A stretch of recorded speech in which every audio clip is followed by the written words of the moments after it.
Unmute, unmute. No, I'm telling you, you're unmuted. Oh.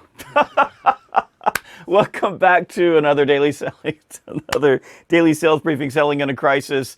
The talent is just completely messed up this morning. We are going to focus today on video messaging and why video messaging can help you during this crisis. Stay in touch with your customers and your prospects. Video messaging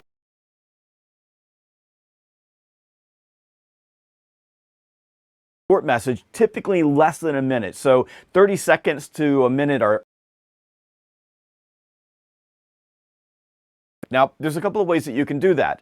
You can send it via email. So if you have a Vimeo account, you can get a free account, or YouTube, you can get a free account, and just set your message to private, send a private link, they can get that. And then there are fantastic embed them into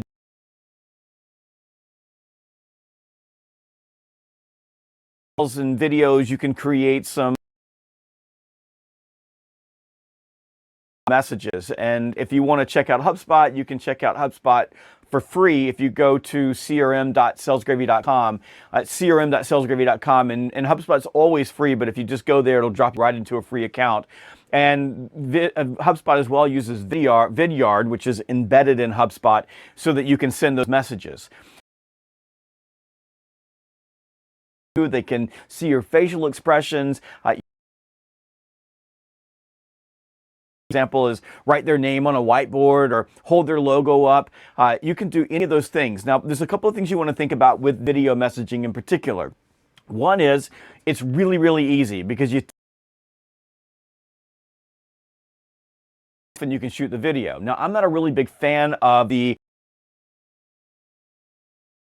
and shoot the video. It tends to make your head really big, but if that's your only option, there's nothing wrong with doing that. I like to have somebody hold the camera for me or push the record button, and I can start as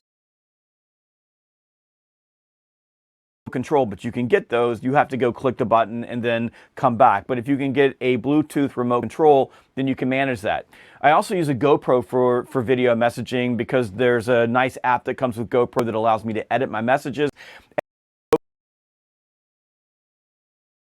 Any of those things work fine. You can use your phone, use a GoPro, or use a professional camera like I'm looking in right now, which is a Sony. So any of those things work. All you do is think about your prospect, and we're not talking about pitching. Like, this is not an elevator. A personal message to an individual prospect or stakeholder.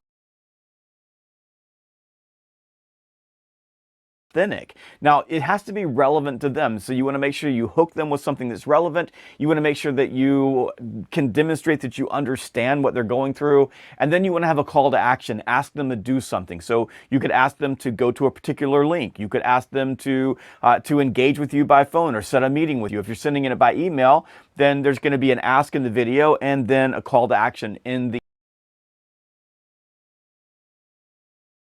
putting your the words or a transcript or captions below your image. That's pretty easy to do on a number of software programs that you can purchase that you can just put through a lot of my editing on my phone on an app. There's the Vimeo app. There is the Premiere Express.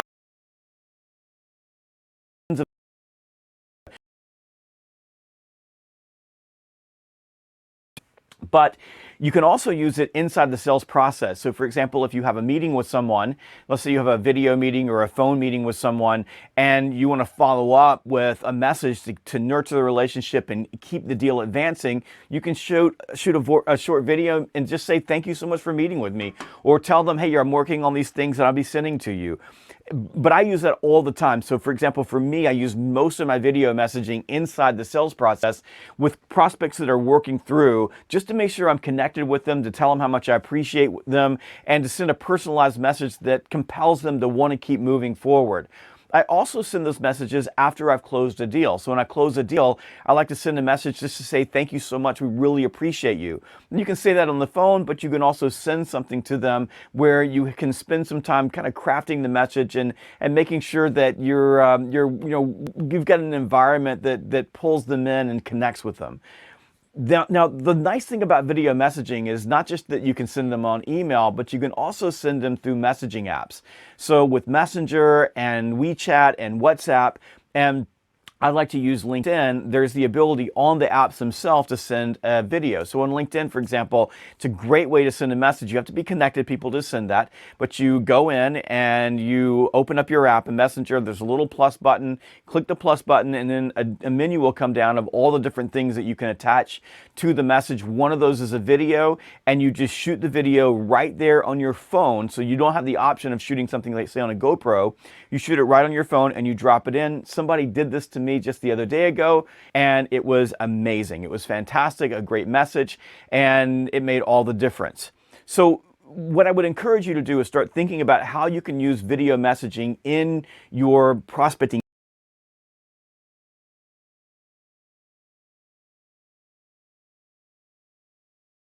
Appreciate them.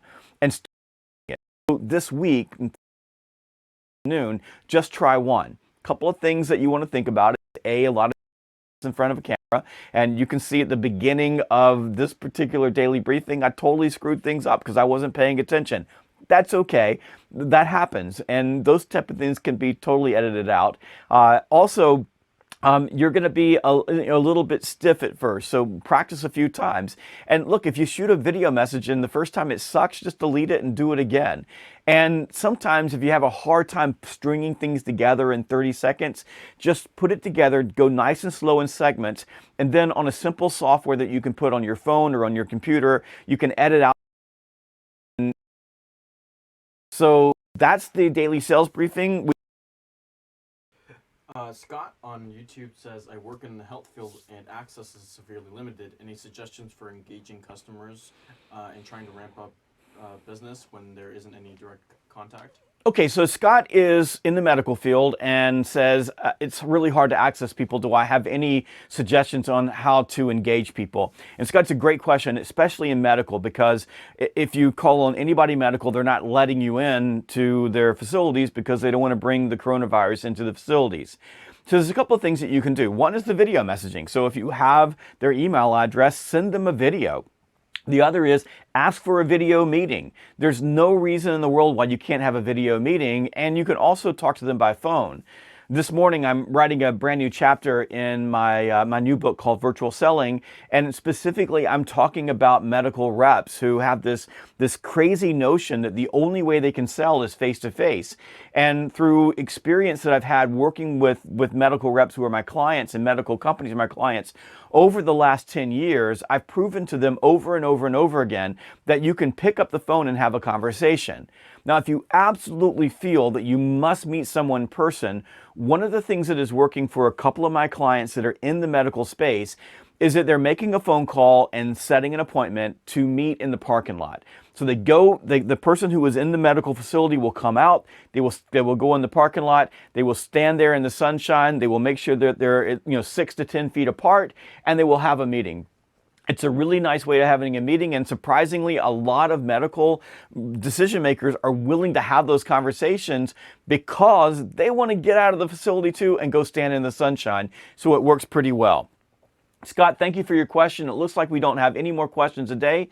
This is our daily sales briefing, and I'll be here tomorrow at noon. Bring your questions.